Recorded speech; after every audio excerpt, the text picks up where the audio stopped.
Raymond Ronald Jones, better known to the world as Wizz Jones, was born on April 25, 1939, in Thornton Heath, Surrey, England. Over the course of a remarkable career that spanned nearly 7 decades, he became one of the most respected acoustic guitarists and singer-songwriters of the British folk revival. Known for his intricate guitar work, heartfelt songwriting, and quietly influential presence, Jones left an indelible mark on both sides of the Atlantic. He continued performing and recording almost up to the time of his death on April 27, 2025, at the age of 86. Jones's musical journey began in the late 1950s when he was captivated by the romantic and rebellious image of American folk icons like Woody Guthrie and literary figures such as Jack Kerouac. Embracing the bohemian spirit of the time, he grew his hair long, a bold statement in an era of more conservative fashion. His nickname, Wizz, had been given to him by his mother when he was a young boy fascinated by magic tricks, inspired by the comic strip character Wizzy the Wuz from the Beano. The name stuck through his teenage years and became his stage persona when he formed his first group, the Wranglers, in 1957. Highly admired by fellow musicians, Bert Jansch once famously declared Wizz Jones as the most underrated guitarist ever.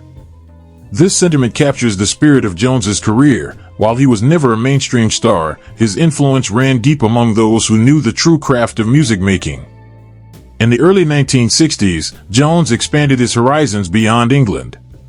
He traveled to Paris, where he buskied on the streets and mingled with an artistic community that included future stars like Rod Stewart, folk stalwart Alex Campbell, Clive Palmer of the Incredible String Band, and Ralph McTell.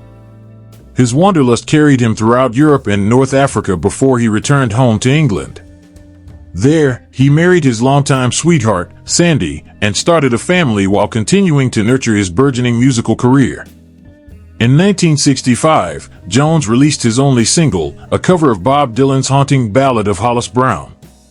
By that time, the skiffle craze that had launched many careers had faded, but Jones found work with one of skiffle's stars, Chas McDevitt.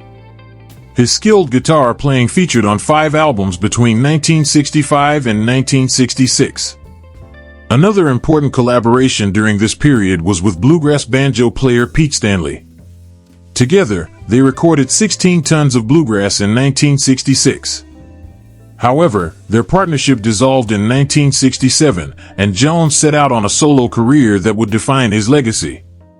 In the late 1960s, Jones began to emerge as a solo artist and a singer-songwriter in his own right.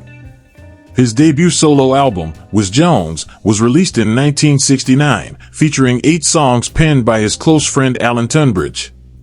Over the next 2 decades, Jones recorded a string of albums including the legendary Me, 1970, Right Now, 1972, and When I Leave Berlin, 1973. Though these albums often slipped under the mainstream radar, they solidified his reputation among a devoted following. His musical style, marked by a deft finger-picking technique often compared to that of blues great Big Bill Broonzy, became a signature sound in the British folk scene. Jones's musical journey was intertwined with other important figures of the era. He contributed guitar to Ralph McTell's 1974 album Easy and helped mentor younger musicians like Steve Tilston. His explorations also led him to join the short-lived folk rock group Accolade in 1971, where he played backup guitar on their second album Accolade 2. A few years later, he was part of Lazy Farmer, a traditional folk outfit that recorded a self-titled album in 1975, an effort that was later reissued in 2006. Throughout the 1970s and beyond, Jones maintained a strong following in Germany and Europe, even as his profile waned somewhat in his native Britain.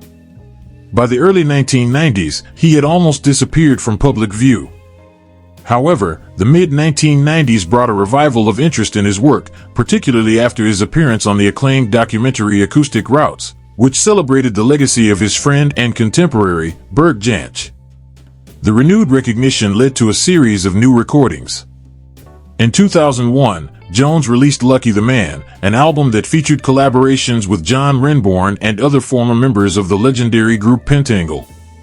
His earlier albums The Legendary Me and When I Leave Berlin were also reissued by the Sunbeam label in 2007, introducing his classic work to new listeners.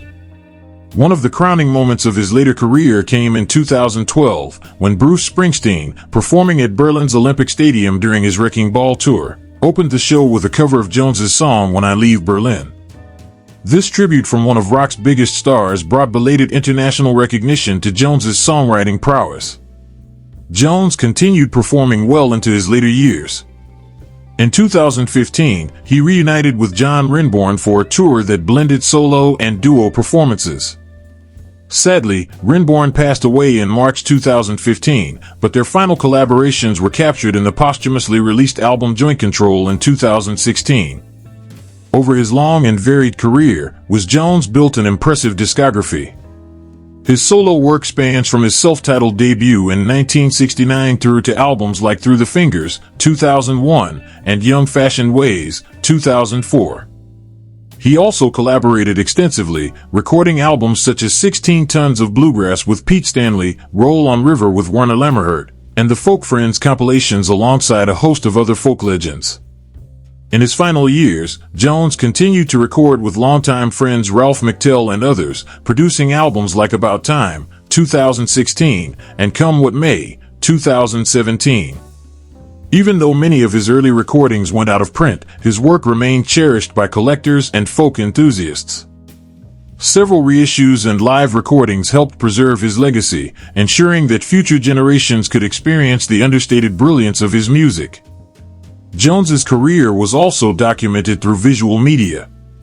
He appeared on video releases like Masters of the British Guitar, 1998, and Maestros of the Guitar No. 1, 2006.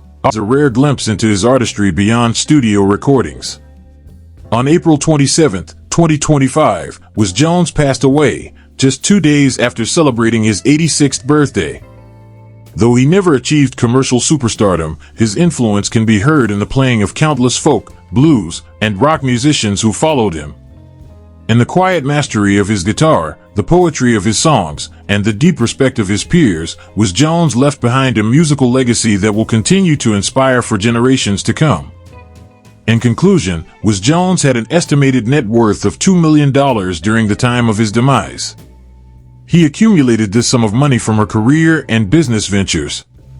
With that, don't forget to like, share, and subscribe for more videos like this.